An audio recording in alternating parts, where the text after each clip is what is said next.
Regard d'une semelle. Qu'il soit noir, gris, blanc et froid, ou bien chaud, les chemins nous mènent là où nous voulons aller, et bien plus parfois. Loin ou non, les chaussures qui nous portent s'usent irrémédiablement. Mais ce n'est pas ce sujet qui m'intéresse.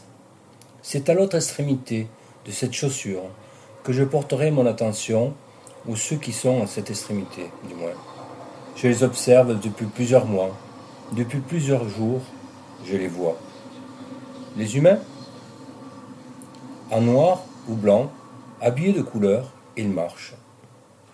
Droits comme des piquets ou bien courbés, acheminés par une aide mécanique ou trop petits pour se déplacer, indifférents les uns des autres, les humains vaquent à leur occupation. Habillés de court ou de long, souvent ils sont rapides.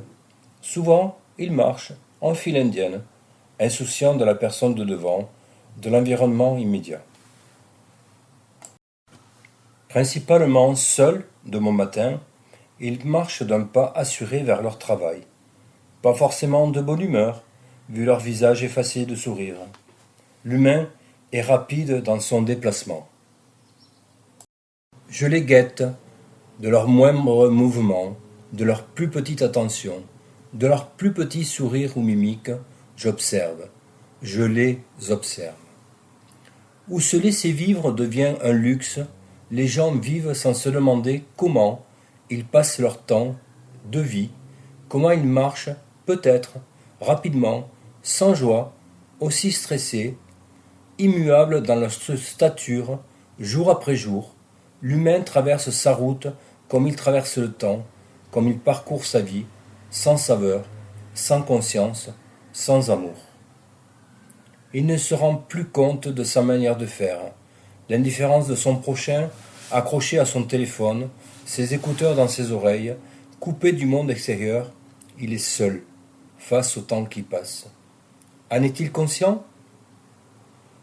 Sa vie passe, elle, irrémédiablement, seconde après seconde, heure après heure, comme un métronome, un compte à rebours, le compte à rebours de notre vie.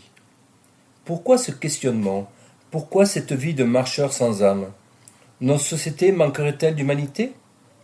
Trop éloignée de l'humain qui n'est plus au centre, mais accaparé par l'autre, par autre que lui. Plus futile ou inutile, parfois le téléphone, malgré tout, relie les hommes entre eux. Son travail, lui, le nourrit, parfois bien, parfois moins bien, mais qui peut aussi le détruire. L'argent qui en découle a parfois une saveur bien amère, même si on en a besoin. Il devient au centre de nos préoccupations. L'argent a fait de ce monde un monde sans humanité, malgré nos 6 milliards d'êtres humains. Presque sans amour. Car l'amour, avec un grand A, c'est la fraternité, la bienveillance, la compréhension, mais aussi le regard, le sourire, le salut. Et dans cette société où presque tout a disparu, revenons à de choses simples, à de valeurs authentiques. L'humain aura besoin de travailler, mais alors faisons ce travail que l'on peut choisir dans la joie, un travail humain qui nous plaise, pour une cause, un lieu, où l'on se sent bien, en phase avec ce que l'on est, quelque chose qui nous tient à cœur. Agissez pour ce travail, et même dans la vie, en conscience, avec ce monde qui arrive, nouveau.